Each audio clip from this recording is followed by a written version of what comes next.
What was feeling? What was going through your head when you were performing with Tito Ogie? Focusing on the lyrics that I had to do. I memorized the lyrics. I need the confidence. It was fun actually. It was actually fun.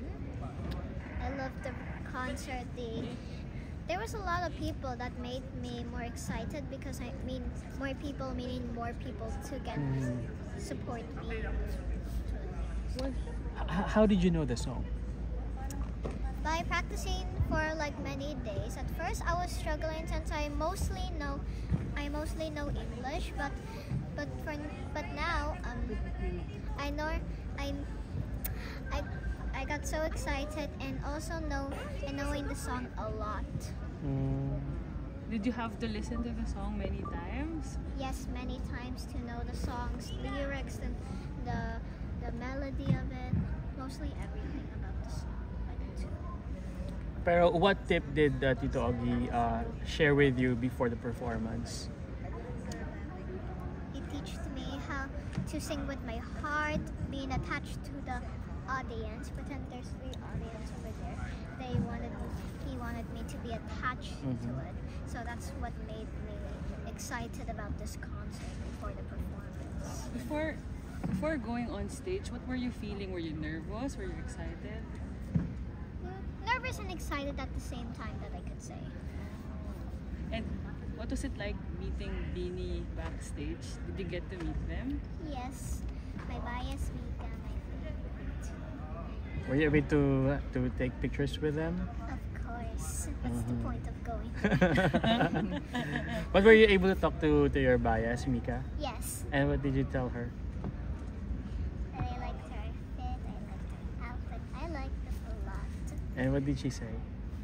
She said hi and she liked my butterflies of my gown. Oh, wow. Can we tease lang po yung next ng project? Alright. Love Crisel's World. It's like Ryan's World vlog type.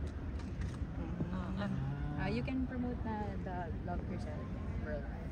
The Love Rizal World, I can say about it, it's really exciting. It's coming this December, which is tomorrow. It's December 1, right? It's 30. Well, especially we're gonna do lots of fun things, lots of new unboxing, trending things, and of course going to places to showing how excited we are. So I hope you can stay tuned for that. So it will be available on your channel? YouTube channel? YouTube channel. Will it be on YouTube, the show? I don't exactly know. Okay, not yet. So, YouTube channel. Launch. And have you started unboxing anything yet? Or Mag-taping pa lang po siya sa first week ng December and we'll be trying to launch it ng second week po. Alright. Are you already excited to do that? Oh yes, really excited. what do you want to unbox? Like cry baby dolls from Pop Mart. Oh. Alright. Thank you and congratulations, Crisel. Alright, thank you. How was the experience?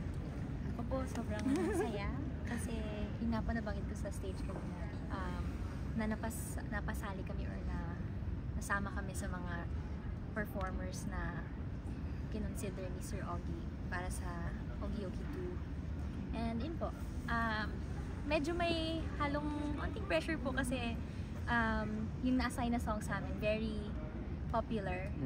And parang yung expectation siguro namin sa sarili namin na magagawan kaya namin ng justice yung mga magagandang kanta na ginawa ni Sir Ogie. Ikaw po. Ako naman sobrang kinabahan. At the same time, sobrang na-excite. Pero ayun, siguro wala nang mas suswerte pa sa feeling na kasamang makapag-perform po ang nag-iisang Sir Ogie Alcacid. Pero kanina meron kayong pinerform yung sabi ni Sir Ogie na medyo hindi ganun kasikat na kanta nila ni Regine. And kanina sabi niya na you should record it. Ito ba meron na kayong usapan before about it or dun lang sa stage nangyari yon? And how do you feel about Sir Ogie telling you to have it recorded? Parang nung una po, nung sa rehearsals, parang pa lang, kala namin joke lang. Sabi niya, you should record this kasi nga po unreleased po siya. Pero sinulat niya years back pa po. Tapos nung nasa stage na parang naging official po ba talaga, totoo po ba talaga or gano'n. Pero nung nasa backstage po ulit kami just now, sabi niya na inyo na tong song na to. I-record niyo. Yun yung parang nakaka-overwhelm. Sabihan ka po ng sa inyo na yung song. Ang saya naman.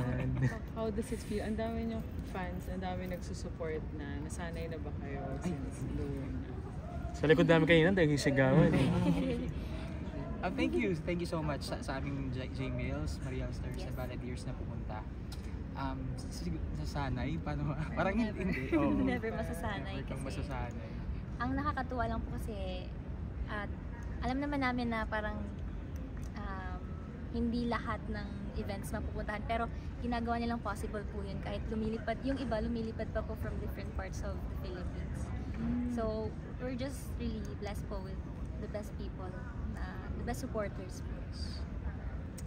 Very, very thankful. Pero anong, well, di ba galing kayo ng TNT? Yes po. Parang ano yung nagawa sa inyo ng TNT right after your stint sa segment ng It's Showtime? Nung season 1 po, parang ano pa po very pag nasa labas kami, lagi kami na-recognize lalo na nung sa Free TV pa. So, isa po yun, parang mas na-recognize po yung talent namin, nakakalabas kami ng different na sa like before na ano lang kami, ordinary people na nakikita lang sa stage. Tapos nung nag-appear kami sa TV, parang yun nga po, may recognition na may kasama ng something sa pangalan namin. Pero, naman, wala namang major changes na nangyari. Like, kami pa rin naman po ito na, mga performers pa rin po na nabibigyan lang din talaga ng mga opportunities na malalaki. Like, ito pong concert ni Sir Ogie at saka yung mga performances po namin in the past. Yun. Sasabihin ko sana na parang mas nakakapag-perform tayo with other icons. Yes. Yun po yung parang mas nakakatuwa talaga. Opo. To name like Sir Randy Santiago, Sir Ding Dong Abandaro. Sir Ogie Abasi. May dream pa ba kayo na award? Ikaw, Jen. Siyempre, huwag natin anuhin si Miss Regine Velasquez, si Miss Sarah Ironimo, Sarah G. lahat po. And Sir Gary. Sir Gary, Sir Martin, lahat ng icons po. Opo. Mga nakakasama po namin sa ASAP. Yeah. May nakapagsabi na ba sa'yo, nakaboses mo si Carol? Parang nostalgia. Carol Banawa. Akala mo ba siya? Opo. Marami pong nagsasabi po pero mas malinis po talaga yung boses niya.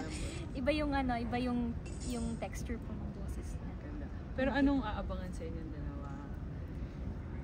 Hopefully po sa coming year may mga projects din po, mga siguro concerts din po na dadalhin naman namin sa different parang venues like sa Cebu, parang mag-regional something kasi may mga plans po and more music po siguro. Hopefully maayos namin and ayun na po. Lalo na sa February. Yes. Concert yan eh. Concert season eh. May mga abangan po tayo dyan. Yes, aabangan namin na lang yan. Showtime online new, di ba? Yes, Yes po. po. Nasa Ayan. Showtime Online New din kami and sa ASAP po. Panood din po kami sa ASAP. Alright. Thank you. Salamat. Salamat po. Congrats. Salamat.